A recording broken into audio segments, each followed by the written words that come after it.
পুলিশের গুলিতে হয়নি, কিলিং এজেন্ট ছিল, জানালেন শেখ হাসিনা। ছাত্র জনতার গণ অভ্যুত্থানে গত 5 আগস্ট প্রধানমন্ত্রী পদে ইস্তফা দিয়ে পালিয়ে ভারতে চলে যান আওয়ামী লীগের সভাপতি শেখ হাসিনা।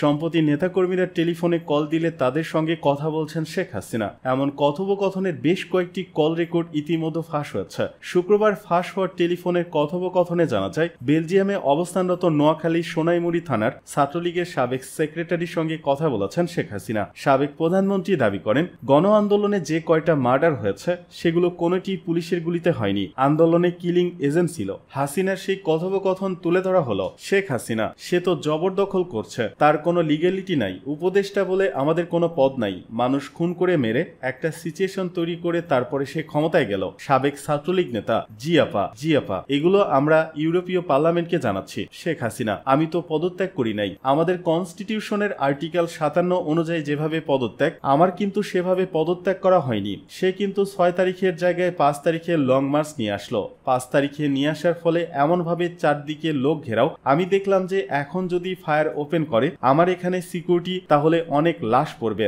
লাশ ফেলে আমি ক্ষমতায় থাকতে চাই না। সাবেক ছাত্রলীগ নেতা, জি আপা জি।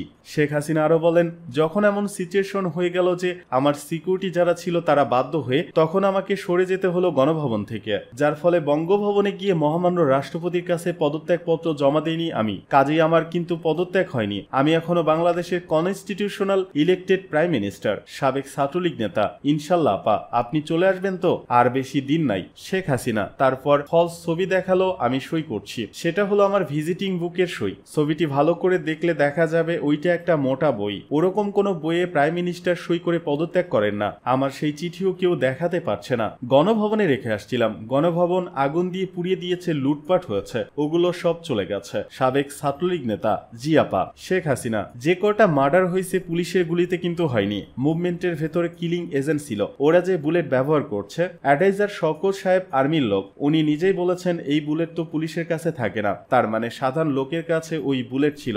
আজ পর্যন্ত এই বুলেট সম্পর্কে কোনো তদন্তেই এবং এই রাইফেল কে ব্যবহার করেছে কোনো তদন্তেই, এমনকি কিছু পুরুষ মানুষ বোরকা পরে ইন্ডাস্ট্রিতে আগুন দেওয়া থেকে শুরু করে এগুলো করেছে। সাবেক ছাত্রলীগ নেতা, জি আপা, যখন আপনি বাংলাদেশ ছেড়ে চলে গেছেন আমরাও খাইতে পারিনি ঠিক মতো। শেখ হাসিনা, আমি লাশের স্তূপ দেখতে চাইনি। সাবেক ছাত্রলীগ নেতা, সেটা তো আমরা সবাই জানি। শেখ হাসিনা, তারপরও কত মানুষ মারলো, পুলিশ মারলো, আনসারদের কোনো হদিস নাই। আওয়ামী লীগের অগণিত নেতাকর্মী, হিন্দুদের পরিবার মেরে লাশ গুম করা এবং মেয়েগুলোকে তুলে নিয়ে যাওয়া। ইডেন কলেজের একটা মেয়েকে মেরে ঝুলিয়ে রেখে বলল আত্মহত্যা করছে। সাবেক ছাত্রলীগ নেতা, জি, এই তো গত 2 দিন আগে। কথোপকথনের এই পর্যায়ে ইত্তেফাকের কাছে প্রতীয়মান হচ্ছে এই কল রেকর্ডটি আগস্ট মাসের শেষ দিকে কিংবা সেপ্টেম্বর মাসের শুরুর দিকের, কারণ গত 29 আগস্ট রাজধানীর লালবাগের একটি সাবলেট বাসা থেকে শাইলা শিকদার নামে ইডেন মহিলা কলেজের এক শিক্ষার্থীর মরদেহ উদ্ধার করে পুলিশ। সাবেক ছাত্রলীগ নেতা, আপা, আপনার অ্যাবসেন্সে দলের এখন দায়িত্বে কে বা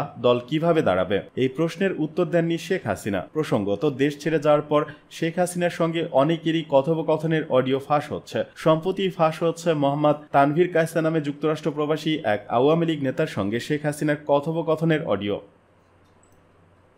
এদিকে নিক্সন চৌধুরী সহ 98 নেতাকর্মীর বিরুদ্ধে দ্রুত বিচার আইনে মামলা। ফরিদপুর 4 আসনের সাবেক সংসদ সদস্য মুজিবুর রহমান চৌধুরী নিক্সন, সাবেক জেলা পরিষদ চেয়ারম্যান মোহাম্মদ শাহাদত হোসেন, ভাঙ্গা থানার ভারপ্রাপ্ত কর্মকর্তা ওসি মামুন সহ আওয়ামী লীগের 98 নেতাকর্মীর বিরুদ্ধে দ্রুত বিচার আইনে মামলা হয়েছে। গতকাল বৃহস্পতিবার মামলাটি আমলে নিয়ে পিবিআইকে তদন্ত করার নির্দেশ দিয়েছেন আদালত। মামলায় আরও অজ্ঞাত 200 থেকে 300 জন অস্ত্রধারীকে আসামি করা হয়েছে। এর আগে বুধবার দুপুরে ফরিদপুর দ্রুত বিচার আদালতে মামলাটি করেন ভাঙ্গা উপজেলা বিএনপির স্বেচ্ছাসেবক দলের আহ্বায়ক শিকদার সাইদুর রহমান মিঠু। এর আগে নিক্সন চৌধুরী সহ 110 জনের নামে ভাঙ্গা থানায় আরেকটি মামলা হয়েছে। এ নিয়ে ভাঙ্গায় তার বিরুদ্ধে মামলার সংখ্যা দাঁড়ালো 2টি। মামলার এজাহারে বাদী শিকদার সাইদুর রহমান মিঠু উল্লেখ করেন, গত 3 আগস্ট সকাল 10টার দিকে ভাঙ্গা বিশ্ব রোড গোলচত্বর রাস্তার উপর বৈষম্য বিরোধী ছাত্র জনতার আন্দোলন চলাকালে নিক্সন চৌধুরী, শাহাদত হোসেন সহ 1 থেকে 10 নম্বর আসামির নির্দেশে অজ্ঞাত আসামিরা প্রত্যক্ষ পরোক্ষভাবে হামলায় অংশ নেন। আসামিরা হত্যার উদ্দেশ্যে শিক্ষার্থীদের উপর ককটেল, হাত বোমা, ইট পাটকেল নিক্ষেপ করে। তখন বৈষম্য বিরোধী ছাত্র জনতার উপর 10 নম্বর আসামি ভাঙ্গা থানার ওসি মামুন ও তার সহযোগীরা প্রায় 100 রাউন্ড গুলি ছোড়ে এবং টিয়ারশেল নিক্ষেপ করে। এতে মামলার বাদী সহ ঘটনাস্থলে অনেক ছাত্র জনতা ও পথচারী আহত হন। এ সময় বাদীর মোটরসাইকেল সহ কয়েকটি মোটরসাইকেল ভাঙচুর করা হয়। তখন বৈষম্য বিরোধী ছাত্র আন্দোলনে অংশগ্রহণকারী শিক্ষার্থীদের উপর আসামিদের ছোড়া ইট পাটকেল ও ককটেল বিস্ফোরণে অনেকে আহত হন। আহতরা ভাঙ্গা হাসপাতালে চিকিৎসা নিয়েছেন। আসামিদের নাম ঠিকানা সংগ্রহ করতে সময় লাগায় মামলা করতে বিলম্ব হয়েছে বলে বাদী উল্লেখ করেন। এই বিষয়ে ভাঙ্গা থানার ভারপ্রাপ্ত কর্মকর্তা ওসি মোহাম্মদ মোকসেদ হোসেন জানান, দ্রুত বিচার আইনে একটা মামলার খবর পেয়েছি, তবে মামলাটি আদালত পিবিআইকে তদন্ত করতে দিয়েছেন।